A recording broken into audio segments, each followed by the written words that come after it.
These experiences are often called ineffable, but as a scientist, I do my best to F it up by trying to describe it as much as I can, so I'll go ahead and do that. Our society has been in a mental health crisis, and it's been stagnating. A large portion of people treated with traditional antidepressants don't see benefit. Psychedelics are the only drug class that I know of where you have not just one or two, but lots of stories of people saying they took this thing one time and they say it had this profound impact on the course of their entire life. They really exploded on the scene in the 1960s and were associated with some really radical changes to society that really scared a lot of people. I think now society is more ready to kind of accept these compounds and the whole picture of them. I'm Matt Johnson. I'm a professor of psychiatry at Johns Hopkins. I study drugs, principally psychedelics.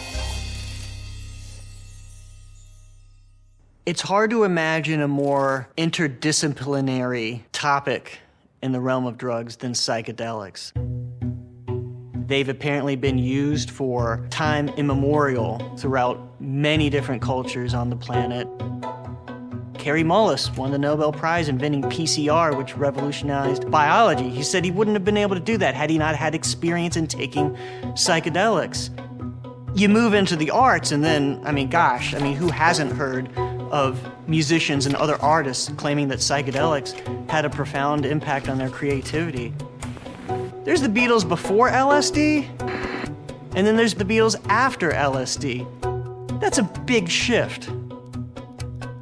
The initial big wave of that scientific interest for psychedelics was in the 1950s. So this was about a decade after Albert Hofmann had first discovered the psychoactive properties of LSD.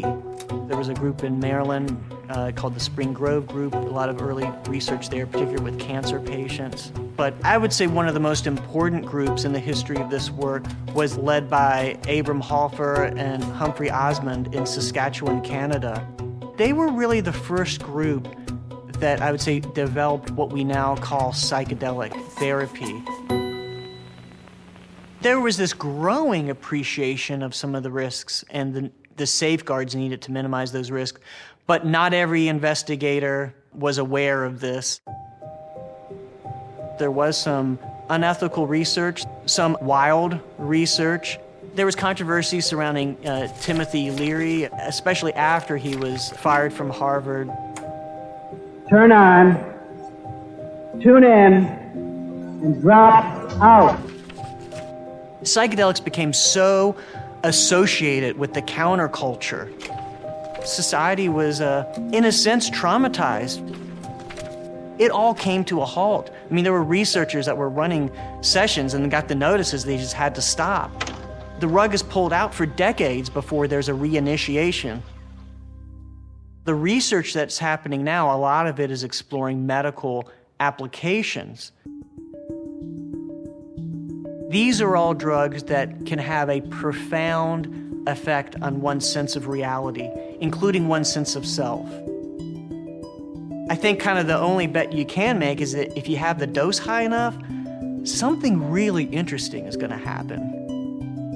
You might find yourself in your mind's eye, soaring in the heavens, the secrets of the universe seemingly revealed to you. On the other hand, 5 seconds later, it might collapse into what folks call a bad trip, where one could feel like they're gonna die.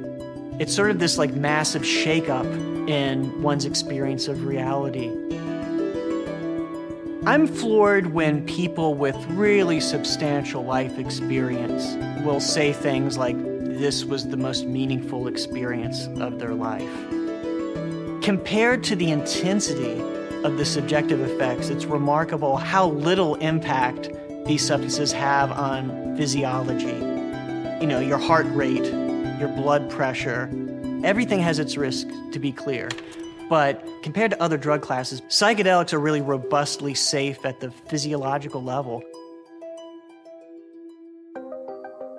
My therapeutic research with psychedelics has primarily used psilocybin, which is the agent in magic mushrooms. The dose we now give to patients is anywhere from 30 milligrams to 40 milligrams, which Terence McKenna, who's the famous psychedelic bard, would refer to repeatedly as the heroic dose. If a microdose is over here and a recreational dose is over here, we're way over here.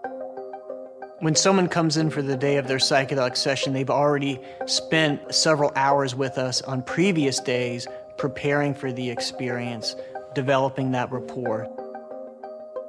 We know that all drugs are in part shaped by the context in which they're given, but for the psychedelic substances, that's particularly more so.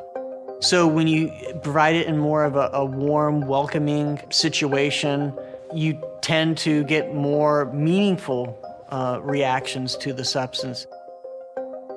When the experience unfolds, the person is going to lay down, wear eye shades and headphones through which music is played. So the idea is kind of get out of your normal, everyday, discursive, analyzing intellect. We really just encourage them to trust, let go, and be open. Trust the overall process. Going into this type of treatment is not easy at all. Trust yourself that you're robust. You're going to get through this experience. Let go. What does let go mean? Let go means whatever your preconceived notions of what this experience might be or what experience you should have, don't let that get in the way for the experience that you will have. Don't try to control it. And be open. No matter where this takes you, go there. Whatever the experience is, take the orientation of, this is what I need to deal with. The range of experiences are just so broad. You can swing from a terrifying experience to this beatific, sort of like most amazing experience of your life.